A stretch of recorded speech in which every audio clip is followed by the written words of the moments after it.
This week on Beyond Stillness, Stories After Stroke, we welcome guest Tymiak Hawkins, who lives in Edison, New Jersey.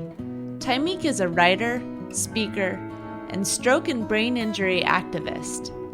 In June of 2019, just 4 years after graduating from college and months before his own wedding, Tymiak suffered a stroke. In his first year of recovery, he wrote a book entitled Becoming the Light: Navigating Darkness After a Stroke. Now, 5 years out, he finds himself in another moment of transition. Today, Tymiak offers wisdom on how he is navigating life's next chapter. Tymiak's story is entitled Becoming Me: A Stroke Survivor's Journey from Caterpillar to Butterfly. Thank you for joining us for Part 1, Tymiak Hawkins' Story. Beyond Stillness, Stories After Stroke is made possible by our guests and tax-deductible donations from friends and listeners like you. Join us in empowering stroke survivors with stories of wisdom, purpose, connection, and hope at www.beyondstillness.org. Hello and welcome to Beyond Stillness, Stories After Stroke. Stroke offers a powerful, life-changing shift in perspective. Each colorful memory creates a parable for life's greater teachings, a compass for journeys ahead, and inspired wisdom for unique growth. Beyond Stillness offers a moment of pause for storytelling and reflection. Ultimately, Beyond Stillness is a welcoming environment that reveres the moment beyond stroke's paralysis. Still moments unite humanity and divinity. I'm your host, Molly Bucola.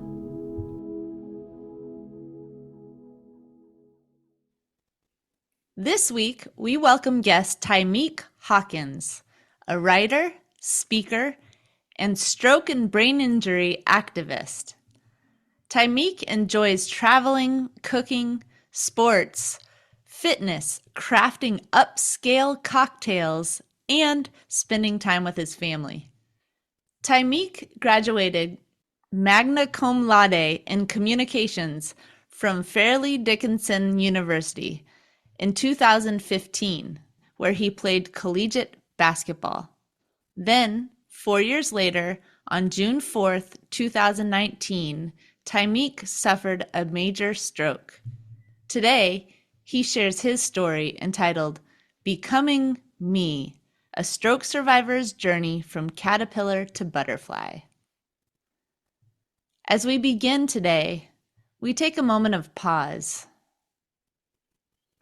a moment to listen.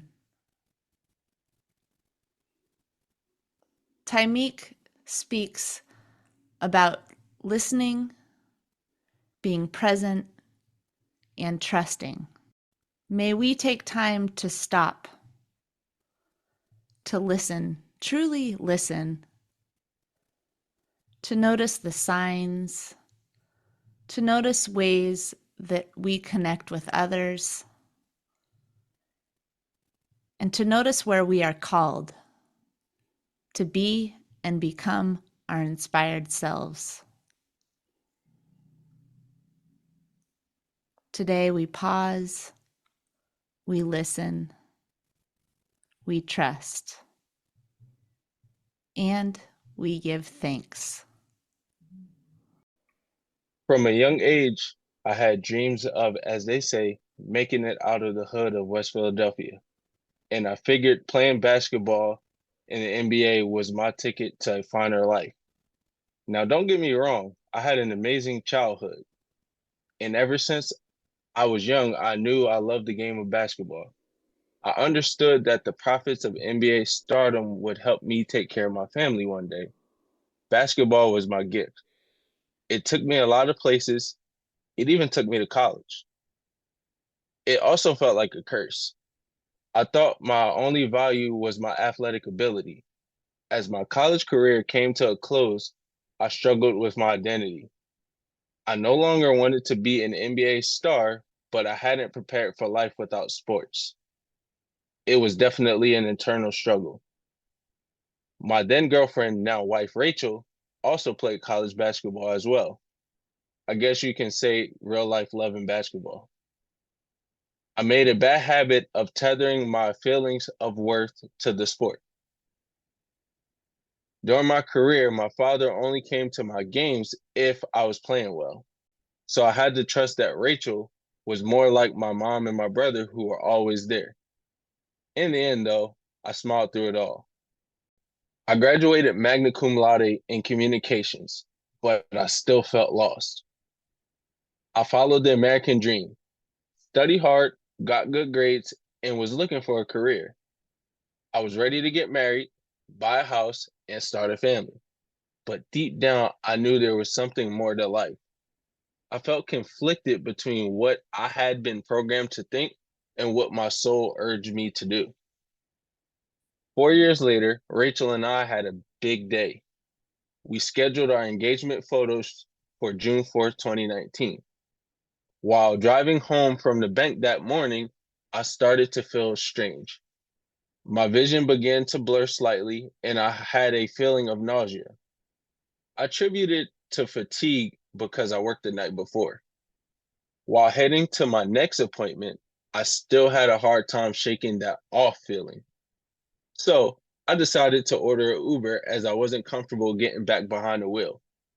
When I returned home, Rachel noticed the right side of my face was drooping, but I didn't want to mess up our special plans. We still went to the photo shoot, and later at the photo shoot, our photographer tried to set a dynamic photo scene. She said, "How about you skip and run?" Try as I might, I couldn't do it. The world felt wobbly. At points during the shoot, I had to change clothes. I could barely keep myself upright. I really had to lean on Rachel to lift me up. And we have a saying, you lift me up while I hold you down. I was trying my best to be as steady as possible. I powered through the photo shoot, but in the back of my mind, I had a growing concern. On our drive home, Rachel asked, "Do you want me to take you to the hospital?" I quickly declined, thinking that I only needed rest. I told her, "Let's grab something to eat, go home, and head for bed. If I wake up and I don't feel any better, then we can go to the hospital." I felt so drained and weak that I had to lay down. I fell asleep. And while sleeping, I found myself in this dark, cloudy, hazy space with a figure. They say that everyone is going to encounter God differently because we're all made differently. That makes the encounter with him challenging to describe. I wasn't intimidated or afraid of it. Somehow I knew deep down that figure was God. That feeling was affirmed when the figure asked me a question. In a deep, stern, loving, fatherly voice, the figure asked, "Do you trust me?" My answer was so clear. I responded, "Yes, absolutely." The figure then continued, "Now we have to go." Immediately, I woke up from the dream and told Rachel it was time to go to the hospital. It was about 2 in the morning, and I had to scale the brick wall of the house just to get to the car. We arrived at Robert Wood Johnson University Hospital, and I told the check-in nurse my symptoms: trouble with balance, coordination, vision, among other things. To my surprise, they admitted me immediately. The hospital staff moved quickly, administering a chest x-ray and a CAT scan, and scheduled an MRI. Then they finally placed me in a room where the doctors delivered the news. They found a mass on my brain. While the doctor was talking to me, I heard the figure's voice speaking over them. "Remember what I told you. Remember that I'm going to protect you." I looked over at Rachel with tears rolling down her face. I looked at her in her eyes and said, "I'm going to be fine."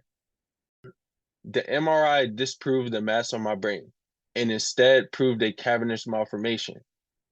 This is a small cluster of abnormal, thin-walled blood vessels in the brain or spinal cord.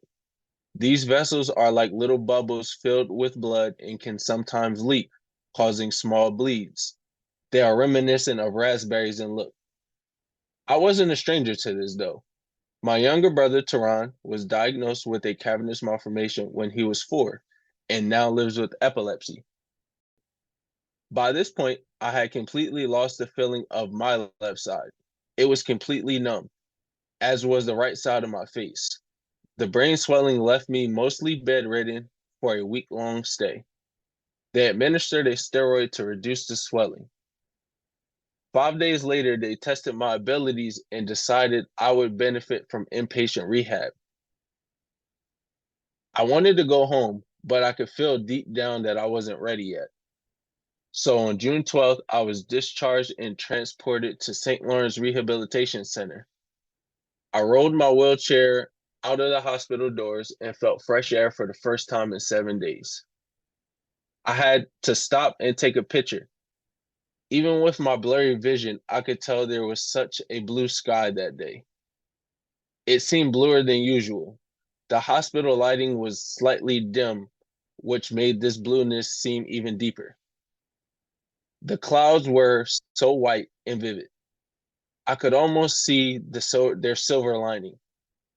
It was warm that day, I remember. The sun played peekaboo through the clouds. There was no indication of rain, just fluffy clouds, sunlight, and an endless ocean of sky. Looking back, I wonder, was that moment reiterating my conversation from earlier with the figure? Do you trust me? Yes, absolutely. Now we have to go. They loaded me into a transport van. I was happy to move towards my recovery, but it was still bittersweet. I was in an inpatient rehab for 3 weeks. I used the work ethic I learned as a student athlete and applied it to therapy. My goal was to regain basic function and mobility of my left side. When I returned home, I realized there was a lot more emotional work that had to be done. I struggled to love myself amidst the change. I felt like a burden on others and struggled to accept my new self. I didn't recognize myself. When I looked in the mirror, my smile dipped slightly and things just didn't seem symmetrical. I had a lot of doubts and reservations. Who am I now? I wondered. The restroom was both my sanctuary and my prison. When I felt overwhelmed by the stimulation of friends and family, sounds, lights, or emotion, I'd excuse myself, head to the bathroom, and lock the door. Then I'd turn to face the mirror and my dark emotions. The tiled walls were unforgiving. This sad routine lasted for 3 years or so. I knew this wasn't healthy and I didn't want to feel so sad, confused, and depressed. My family and friends were very supportive, but I usually kept those dark moments to myself in order to offer my loved ones a smile. I decided I needed a therapist to help me heal and unpack my thoughts and emotions. I realized that my self-confidence was based on the thoughts of others. I needed to start validating myself as more than an athlete and more than my body. One helpful technique was reclaiming the bathroom space and my own reflection. I would go into the restroom, play upbeat music, and practice positive affirmations in the mirror. I look into my own eyes and say things like, "You've got this. You're here for a reason." God creates the toughest soldiers out of life's hardest battles. From there, I began to set realistic self-care goals too. Coaches used to say, "You look good, you play good." I was not looking good. My hair was long and my beard was scruffy. I set a goal to go to the barber every 2 or 3 weeks for a clean cut. I was ready to take pride in my appearance. I was ready to look good and live good. The first day I walked into the barber shop with 5 chairs. I chose Barber Travis, my friend's cousin, who goes by Basic Celebrity. I was excited to start a new routine, and I confidently walked into the shop. Travis had heard about me and welcomed me with open arms. I was happy to be there and proud of the first step that I had taken. Our friendship built over time. Now, I look forward to the time in the chair, our conversations, and the parting gift that lasts about 2 to 3 weeks. I get to walk out clean cut. It's a mental wellness trip. Look good, live good. Setting small, achievable goals has been helpful for me to regain confidence, and confidence gives me the courage to be who I'm meant to be. It took me a while to face the game of basketball. I could not watch basketball or be around the game for a very long time because I couldn't perform to the level that I was used to. I remember the first time I shot on the basketball court in our backyard. I strategically placed myself about a foot away from the rim, giving myself a bit of a break. I knew this would be a difficult moment. I tried to shoot, and the ball barely made it up over the rim. I tried again, and I missed again. I missed a shot from about a foot away from the rim. There was shot. Sadness, of course. I've been a collegiate basketball player, and I couldn't even put the ball in the net from that close. I was angry. I threw the ball as hard as I could at the backboard. I was frustrated. I had to regather myself. I took some breaths and began again. I tried to shoot, miss. Tried to shoot again, miss again. I tried to shoot again, and what do you know? Another miss. I kept trying until I made it. I used to make shots consistently. I was going to get back to that. From then on, I was adamant to get out there and practice. I had to begin again. It was a painful, ugly process at first, but we all have to start somewhere, right? I had to set my pride aside and shift my mindset. I had to learn to approach my post-stroke life as a curious, dedicated, and courageous beginner. Stating this brings a renewed joy. I welcome this challenge. I'm passionate about being a beginner now. The joy and freedom that comes with seeing people, places, situations, life in a new light is very invigorating. Someone once asked me, "Don't you feel robbed of your life?" To frame my journey solely as a theft is to overlook the profound transformations and insight the stroke has afforded me. How could I be robbed of something I never had? I thought I knew my future, but I can't be robbed of that vision. It just means there is a different path for me than I envisioned. I need to listen, trust, then act. The figure and my soul may have something planned that is beyond my own imagination. I've discovered an inner strength and resilience. The stroke forced me to confront my vulnerabilities, to be raw and honest, not just with myself, but with others. This vulnerability has become a powerful tool in connecting with people, fostering a sense of community and support.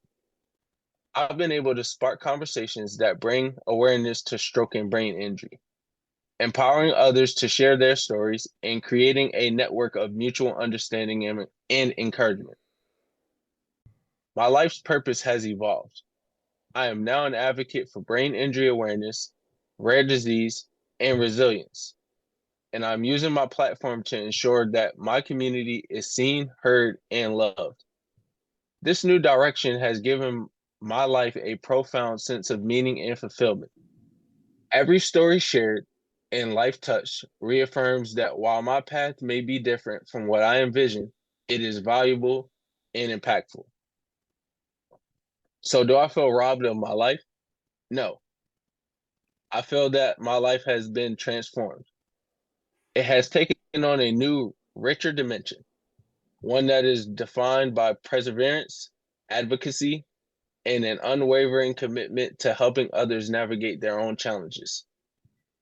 This journey has gifted me with a deeper appreciation of life's fragility and resilience, teaching me to cherish every moment and to find strength in vulnerability.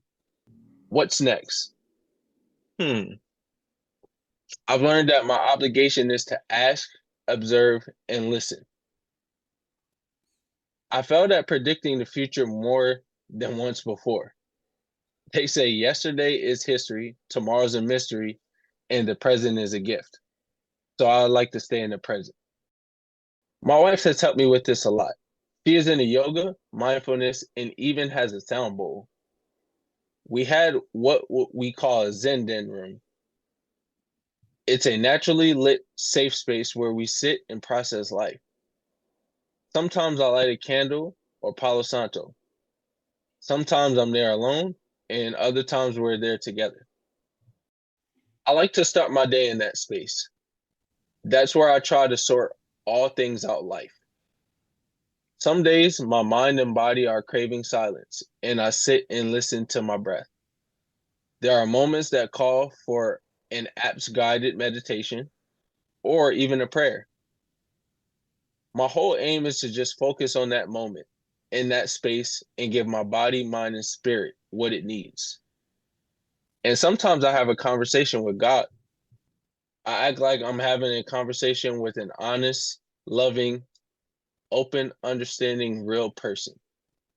I'll tell him what's going through my mind, my concerns and struggles, and then I ask for specific guidance. I may not get an answer in that moment, but I know he's listening. But something awesome has started to emerge. The more I focus on the present moment, the more I notice things. Colors, conversation details, coincidences. So when I ask God these questions, then live in the present moment, observe and listen, the answers come to light. It's become a game. I look for signs. Do you trust me? Yes, absolutely. Then we have to go. Go where, one might ask. Stop, observe, and listen. I thought I was going to be an NBA star. It didn't happen. I thought I was one of the healthiest and most fit people in the world. A stroke? I never would have guessed that would have happened to me. I never thought I would be a writer and a speaker, but a year after my stroke, I published a book. It's called Becoming the Light, Navigating Darkness After a Stroke. I thought, that's it. That's my purpose. Now, 4 years later, I'm wondering, what's next? This time, I asked with a sense of joy and freedom. This conversation echoes in my soul. Do you trust me? Yes, absolutely. Then we have to go. Tymiak. That is a powerful ending there. Do you trust me? Yes, absolutely. Then we have to go. And we all do. We all have something in this life. Thank you. In closing, we take a moment of pause,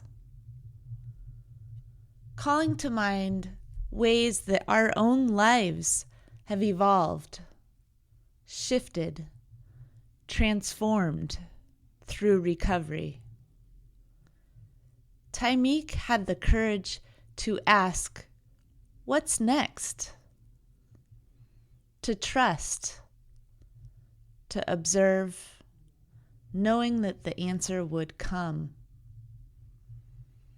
Today, we ask for courage.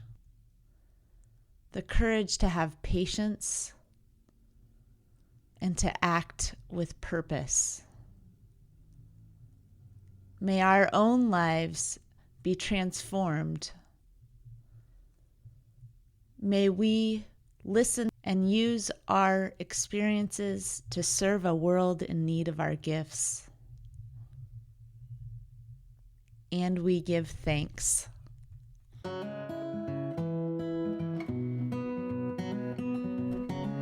Beyond Stillness, Stories After Stroke is made possible by our guests and tax-deductible donations from friends and listeners like you. Join us in empowering stroke survivors with stories of wisdom, purpose, connection, and hope at www.beyondstillness.org. Another way to support is to like, share, or subscribe to our weekly show. Again, thank you for devoting time and space for this week's episode of Beyond Stillness, Stories After Stroke. Thank you for listening to Part 1, Tymiak Hawkins' story. Stick with us for Part 2, Tymiak Hawkins' interview.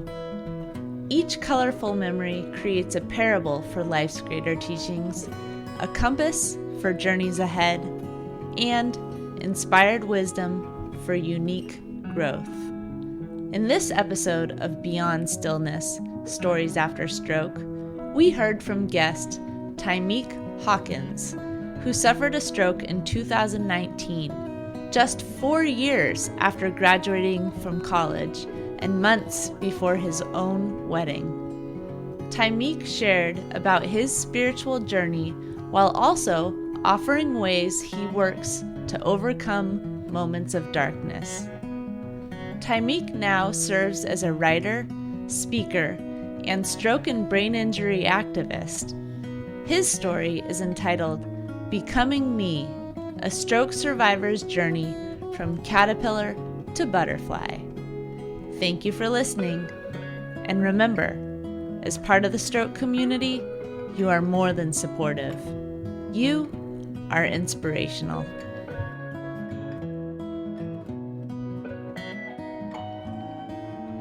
If you are part of the stroke community and have a story you'd like to share on the show, please contact us. Email molly@beyondstillness.org.